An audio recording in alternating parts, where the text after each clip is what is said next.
MLA గారు మాట్లాడుతా మార్కెట్లో ప్రవీణ్ మార్కెట్కి వస్తే ఎవరు లేరు వెనకాల అని మాట్లాడినాడు. నేను ఎమ్మెల్యే గారికి విజ్ఞప్తి చేస్తానా, మాజీ ఎమ్మెల్యే కాబోతున్నారు, మీకు నా విజ్ఞప్తి ఏంటంటే నా వెనకాల ఎవరున్నారు అనేది మీకు అనవసరమైన క్వశ్చన్. అది ఇప్పుడు నేను మాట్లాడితే మీరు ఆన్సర్ కూడా చెప్పలేరు. ఒకటే క్వశ్చన్ అడుగుతా, ఎక్కువద్దు. మీ పుట్టినరోజు సందర్భంగా మీ వైకాపాలో ఉన్నటువంటి కౌన్సిలర్లు ఎంతమంది మీ బ్యానర్లు వేసినారు, ఎంతమంది కౌన్సిలర్లు మీకు శుభాకాంక్షలు తెలియజేసినారు, ఎంతమంది సర్పంచులు ఎంపీటీసీలు మీకు శుభాకాంక్షలు తెలియజేసినారు?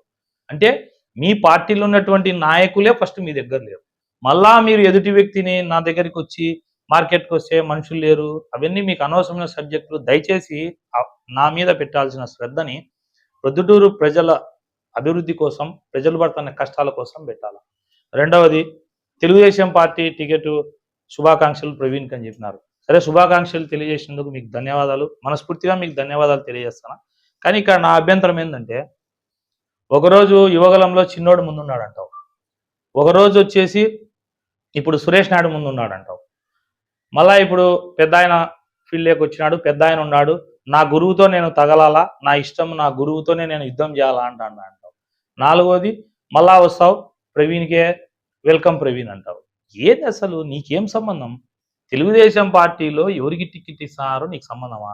ఒకరోజు ప్రెస్కి వస్తావు, నలుగురు కలిసి రండి అంటావు, ఒకరోజు ఇట్లా రండి అంటావు. దీనికి నా జవాబు, తెలుగుదేశం పార్టీ అభ్యర్థిని నిర్ణయించేది చంద్రబాబు నాయుడు గారు, లోకేష్ గారు, నువ్వు కాదు.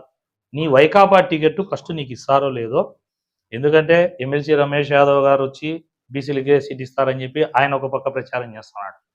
శివచంద్రారెడ్డి గారు నాకే ఎమ్మెల్యే సీటు, ఈయనను మారుస్తున్నారు, 83 మంది లిస్టులో ఫస్ట్ కడప జిల్లాలో ఫస్ట్ లిస్టు బొద్దుటూరు ఎమ్మెల్యే ఉన్నాడు, మీ వాళ్ళే అంటున్నారు. ఇంకొక మైనార్టీ నాయకుడు ఇప్పుడు కొత్తగా వచ్చి కౌన్సిలరు, నాకే మైనార్టీస్ కోటా కింద నాకే టికెట్ అంటున్నాడు. 26 మంది కౌన్సిలర్లు అంట ఎందుకో వాళ్ళు డిన్నర్ పెట్టుకొని వాళ్ళు ఏర్పాటు చేసుకున్నారు. అరే, మీ వైఎస్ఆర్ కాంగ్రెస్ పార్టీలో నీ టికెట్ గురించి నువ్వు ఆలోచన చేయాలి, కానీ మా తెలుగుదేశం పార్టీ టికెట్ గురించి ఎందుకు ఆలోచన చేస్తారు ఎమ్మెల్యే గారు? అసలు మీకేంటి సంబంధం? తెలుగుదేశం పార్టీ టికెట్ ఎవరికి ఇస్తారో చంద్రబాబు నాయుడు గారు, లోకేష్ గారు నిర్ణయిస్తారు.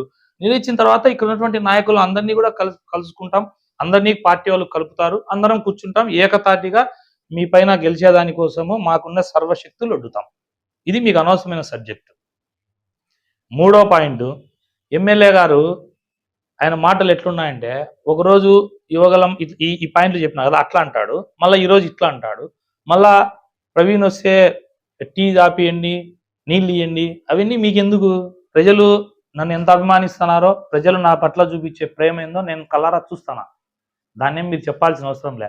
మీరు రండి మా ఇంటికి, నేను కూడా మీకు టీ ఇచ్చి మంచి టీ, నేను కూడా మీకు మంచి టీ, మీకు వాటరు, మీకు కావాలంటే టిఫిను, మీకు ఇష్టమైనటి ఏమైనా ఉంటే చెప్పండి, ఇస్తాం. మనిషిని గౌరవించేది సాంప్రదాయం, సంస్కారం. అదిగాక మనం సీమలో పుట్టిన వాళ్ళం. సీమలో మనం పస్తులున్నా కూడా ఎవడన్నా మన ఇంటికి వస్తే ఒక గ్లాసు మజ్జిగ ఇచ్చి వానికి పంపించి, అప్పు తెచ్చి మజ్జిగ ఇచ్చి పంపించే సంస్కృతి రాయలసీమలో ఉంది. అట్లా రాయలసీమలో పుట్టిన మనము, నువ్వు చెప్తే వాళ్ళు టీ ఇవ్వాలన్నా నాకు? ఎందుకు ఎమ్మెల్యే గారు ఫ్రస్ట్రేషన్లో ఏం మాట్లాడతారో నాకు అర్థం కావడం లేదు.